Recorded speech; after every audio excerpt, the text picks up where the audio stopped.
नमस्कार मेरे भावी चिकित्सकों, कैसे हैं आप सब?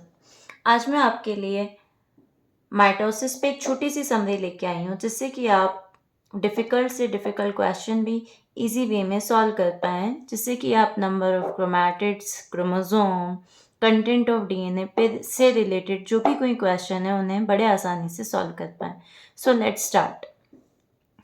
आप देख रहे होंगे कि आपको स्क्रीन पे दिखाई दे रहा है, यहाँ पे मैंने माइटोसिस का एक छोटा-सा समरी बनाया है, टेबुलर फॉर्म में बनाया है। उसमें आप देख सकते हैं, मैंने जो एग्ज़ाम्पल लिया है वो ह्यूमन डिप्लॉइड सेल का लिया है और इस ह्यूमन डिप्लॉइड सेल में you know very well number of chromosome कितने होते हैं? 46 होते हैं, मीन्स 2n इक्वल्स टू 46। और जब हम माइटोसिस पढ़ते हैं या हम जब सेल साइकिल पढ़ते हैं, तो एक्चुअली सेल साइकिल के 2 फेजेज़ होते हैं, इंटरफ़ेज़ और एम फ़ेज़। अगर आप माइटोसिस पढ़ रहे हैं तो एम इक्वल्स टू माइटोसिस और अगर मियोसिस पढ़ रहे हैं तो एम इक्वल्स टू मियोसिस। और interphase will be same for both mitosis and meiosis. Means जब भी आप सेल साइकिल पढ़ेंगे तो इंटरफ़ेज़ आपको पढ़ना ही है। अब यहाँ पे इंटरफ़ेस में हम देखेंगे कि इंटरफ़ेस को हमने 3 सब फ़ेज़ेज़ में डिवाइड कर रखा है, G1, S और G2। जब आप यहाँ पे 4 थिंग्स की स्टडी करने वाले हैं, content of DNA, number of chromosome, number of chromatid and number of centromere.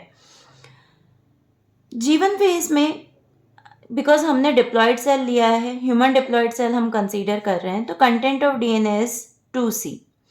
अब हम देखेंगे कि जब आप एस फेज़ में आते हैं, तो इनिशियल फेज़ में हम मान कर के चलें कि आपकी जो एस फेज़ है, अगर वो 1 मिनट की है, तो उसके इनिशियल फेज़ में जब तक कि डीएनए रेप्लिकेशन कंप्लीट नहीं हुआ है, तब तक आपको कंसीडर करना पड़ेगा कि content of DNA is 2C।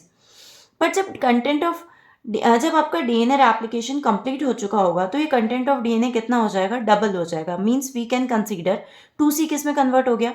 4C में, बिकॉज डीएनए का क्या हो चुका है? रेप्लिकेशन। एंड G2 में content of DNA will be same. अब हम इसी इंटरफेस के G1, S और G2 में नंबर ऑफ क्रोमोसोम को देखते हैं।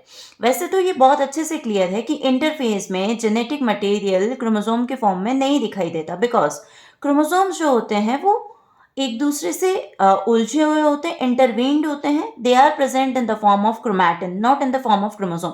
सो हम वहाँ पे नंबर ऑफ क्रोमोसोम नहीं कहते, मीन्स आपको वो दिखाई नहीं देते। पर अगर आपके सामने क्वेश्चन आता है तो आप कैसे उसे डील करेंगे, उसके लिए हम यहाँ पे देख रहे हैं। इंटरफेस में नंबर ऑफ क्रोमोसोम कितने हैं? 46 होते हैं। आपने कहा अर्ली एस फेज में कितना? 46। एंड लेट एस फेज में कितना? 46। एंड G2 फेज में कितना? 46। बिकॉज यहाँ पे आपका नंबर ऑफ क्रोमोसोम जो है वो कैसा रहेगा? नंबर ऑफ क्रोमोसोम आपका डबल ही रहेगा। नंबर ऑफ क्रोमोसोम जो है आपका वो 46 ही रहेगा, उसमें कोई चेंज नहीं आएगा, सिर्फ कंटेंट ऑफ डीएनए ही बदला है। अब यहाँ पे हम नंबर ऑफ क्रोमैटिड्स की बात कर रहे हैं। जब आप नंबर ऑफ क्रोमैटिड की बात करते हैं तो G1 फेज में नंबर ऑफ क्रोमैटिड आप कंसीडर करते हैं कितना? 46। देन एस फेज में जब आप आते हैं तो आप अर्ली एस फेज में नंबर ऑफ क्रोमैटिड कंसीडर करते हैं 46। बट जब आप लेट एस फेज में आते हैं तो आप कहते हैं कि नंबर ऑफ क्रोमैटिड 92 हो गए। जैसा मैंने क्रोमोसोम्स के लिए कहा वैसा ही मैं क्रोमैटिड के लिए कहूंगी। इंटरफेज में नंबर ऑफ क्रोमैटिड्स नहीं दिखाई देते, means chromatids are not visible in interface. It is very clearly mentioned in the NCERT. But why I am writing here early S phase में नंबर ऑफ क्रोमोसोम कितना था? 46। And late S phase में number of chromosome कितना हो गया? 92। तो ये 92 हो मतलब आपको क्रोमैटिड नहीं दिखाई दे रहे, बट आप यहाँ पे 46 से 92 इसलिए लिख रहे हो बिकॉज कंटेंट ऑफ डीएनए आपने डबल कर दिया। तो जो अमाउंट ऑफ डीएनए आपके पास आया है, that amount of DNA can be distributed into 2 chromatids. That's why I am mentioning here कि आपके अर्ली फेज में जो क्रोमैटिड थे वो कितने हैं? 46। और लेट एस फेज में कितना हो गया? वो 92 हो गया। एक्चुअली ये दिखाई कब देंगे आपको? ये आपको दिखाई देंगे प्रोफेज में दिखाई देंगे। और प्रोफेज में भी आप अगर एनसीईआरटी के डायग्राम को देखें तो अर्ली प्रोफेज में क्रोमैटिड क्लियर नहीं दिखाई दे रहे हैं, लेट प्रोफेज में क्रोमैटिड दिखाई दे रहे हैं। ओके, आई होप मेरी बात समझ में आ रही है। फिर हम आते हैं नंबर ऑफ सेंट्रोमियर पे। अब आपने कहा कि नंबर ऑफ क्रोमोसोम कितना? 46। So number of centromere will be 46। तो आपको पता होना चाहिए, या मैं क्लियर कर देती हूँ, सेंट्रोमियर क्या होता है? हर एक क्रोमोसोम में एक प्राइमरी कॉन्स्ट्रिक्शन होती है। उसी प्राइमरी कॉन्स्ट्रिक्शन को आप क्या कहते हैं? सेंट्रोमियर। तो each chromosome contain primary single primary constriction and that is known as centromere.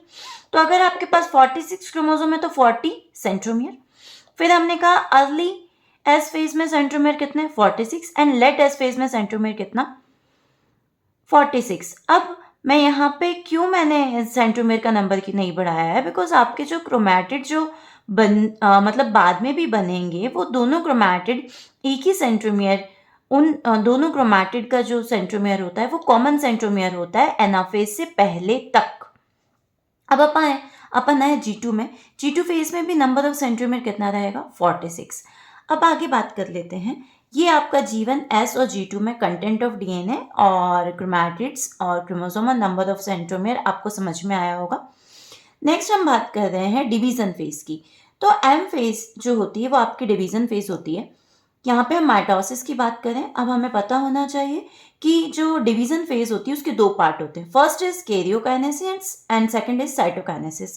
Karyokinesis itself divided in 4 part: prophase, metaphase, anaphase and telophase. अब क्योंकि आप एस फेज में कंटेंट ऑफ डीएनए कितना कर चुके हैं? 4C कर चुके हैं, तो प्रोफेज में ये कंटेंट ऑफ डीएनए 4C ही रहेगा। नंबर ऑफ क्रोमोसोम कितने रहेंगे? 46 कहेंगे। और नंबर ऑफ क्रोमैटिड, बिकॉज मैंने आपको बताया है कि अब आपका जो कंटेंट ऑफ डीएनए है वो रेप्लिकेट हो चुका है and now that content of DNA जो है वो 2 क्रोमैटिड में डिस्ट्रीब्यूट हो सकता है। तो आप अगर लेट प्रोफेज की बात कहें तो ये क्रोमोसोम में 2 क्रोमैटिड ऐसे दिखाई देंगे। आपने कहा 92 क्रोमोसोम, सॉरी 92 क्रोमैटिड्स, 46 क्रोमोसोम और 92 क्रोमैटिड्स, ठीक है। क्योंकि क्रोमोसोम जो है वो अभी तक this is the single chromosome और इसमें आपको क्रोमैटिड कितने दिखाई दे रहे हैं? 1 और 2। इसीलिए 46 के कितने क्रोमैटिड कंसीडर किए जाते हैं? 92। नंबर ऑफ सेंट्रोमियर कितना? अब देखिए, आपको भले क्रोमैटिड 2 दिखाई दे रहे हैं बट वहां पे सेंट्रोमियर सिंगल। आपसे क्या कहा गया कि हर एक क्रोमोसोम के पास एक प्राइमरी कॉन्स्ट्रिक्शन होती है और वही सेंट्रोमियर कहलाती है। तो उसके लिए हमने कहा 46 क्रोमोसोम में 46 सेंट्रोमियर। अब हम आए मेटाफेज पे। मेटाफेज में कंटेंट ऑफ डीएनए कितना? 4C। नंबर ऑफ क्रोमोसोम कितना? 46। नंबर ऑफ क्रोमैटिड कितना? 92। नंबर ऑफ सेंट्रोमियर कितना? 46। अब एनाफेज पे आते हैं। एनाफेज में आपका जो कंटेंट ऑफ डीएनए वो 4C ही रहेगा। नंबर ऑफ क्रोमोसोम जो है 92 हो गया। यू नो, जैसे कि metaphase is characterised by collection of all the chromosome at the equator of the cell. So सारे क्रोमोसोम कुछ इस तरीके से सेंटर में आ जाते हैं। अब जब एनाफेज की आप बात करते हैं तो anaphase is characterised by centromeric division. Anaphase में क्या होता है? जो क्रोमोसोम होता है डबल क्रोमैटिड वाला क्रोमोसोम, उस डबल क्रोमैटिड वाले क्रोमोसोम के 2 पार्ट हो जाते हैं। मीन्स यहां से आपका जो क्रोमोसोम होता है वो इक्वल हाफ में डिवाइड हो जाता है, कुछ इस तरीके से। तो जब कुछ क्रोमोसोम का सिंगल क्रोमैटिड ऊपर की तरफ एंड अदर सिंगल क्रोमैटिड नीचे की तरफ, तो इसलिए आपने यहाँ पे कहा नंबर ऑफ क्रोमोसोम कितने हो गए? 92। एक ही सेल के अंदर सिंगल क्रोमैटिड वाले कितने क्रोमोसोम हो गए? 46 से जस्ट डबल 92 हो गए। फिर हमने कहा नंबर ऑफ क्रोमैटिड, आपने कहा 92 ही रहेगा बिकॉज अब ये जो डबल क्रोमैटिड वाला क्रोमोसोम था वो सिंगल में कन्वर्ट हो गया, बट अभी तक साइटोकाइनेसिस नहीं हुआ है। नंबर ऑफ सेंट्रोमियर अब कितना? नंबर ऑफ सेंट्रोमियर अब आपका 92 हो गया। क्यों? क्योंकि आपने कहा ये लीजिए सिंगल क्रोमैटिड वाला एक क्रोमोसोम और ये लीजिए सिंगल क्रोमैटिड वाला दूसरा क्रोमोसोम, तो इस तरीके से आपके पास 2 सेंट्रोमियर आ गए। तो 46 क्रोमोसोम में 46 सेंट्रोमियर थे, बट अब यहाँ पे आपने मेंशन किया है कि 92 क्रोमोसोम है, तो 92 आपके क्या हो जाएंगे? सेंट्रोमियर हो जाएंगे। देन आए हम टेलोफेज पे। टेलोफेज में content of DNA will be 4C, number of chromosome will be 92, number of chromatid will be 92 and number of centromere will be 92. Actually anaphase के एंड से आपका साइटोकाइनेसिस स्टार्ट होता है, टेलोफेज के खत्म होने तक साइटोकाइनेसिस भी खत्म हो जाता है। तो उससे पहले आपको जो कंटेंट ऑफ डीएनए है या नंबर ऑफ क्रोमोसोम और सेंट्रोमियर है, वो सब 46, 92, 92 ही कंसीडर करना है जब तक कि साइटोकाइनेसिस फिनिश ना हो जाए। और जब साइटोकाइनेसिस फिनिश होगा तो आप ये कहेंगे कि content of DNA just half हो गया, क्योंकि आपने एक सेल से 2 सेल बना दी, 4C वाली जो सेल थी उससे 2 सेल बना दी। 92 क्रोमोसोम से 46 हो गए, क्योंकि आप दोनों सेल के अंदर कितने सिंगल क्रोमैटिड वाले 46 क्रोमोसोम आ चुके हैं। और number of chromatid will be 46 and 46, because अगर आप अभी यहाँ पे देखना चाहें तो आप ये देखेंगे कि ये एक सेल है और ये दूसरा सेल, ठीक है, साइटोकाइनेसिस के बाद। तो दोनों सेल के अंदर जो कंडीशन होगी वो कुछ ऐसी होगी सिंगल क्रोमैटिड वाले क्रोमोसोम की। बट हमें ये ध्यान रहे कि जब टीलोफेज स्टेज आती है तो it is just reverse of the prophase. तो न्यूक्लियर मेम्ब्रेन जो होती है रीअपेयर होने लगती है, न्यूक्लियोलस रीअपेयर होने लगता है, और जो क्रोमोसोम है वो भी आपका क्रोमैटिन में कन्वर्ट होने लगते हैं।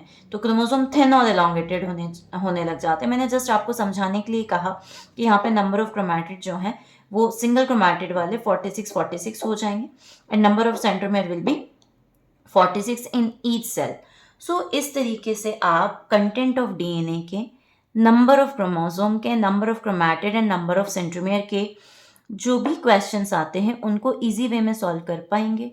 फिर भी अगर आपको कोई डाउट आता है तो आप मुझे अपने डाउट्स कमेंट सेक्शन में बता सकते हैं। आई होप आपको मेरी जो भी कंटेंट है वो समझ में आया होगा।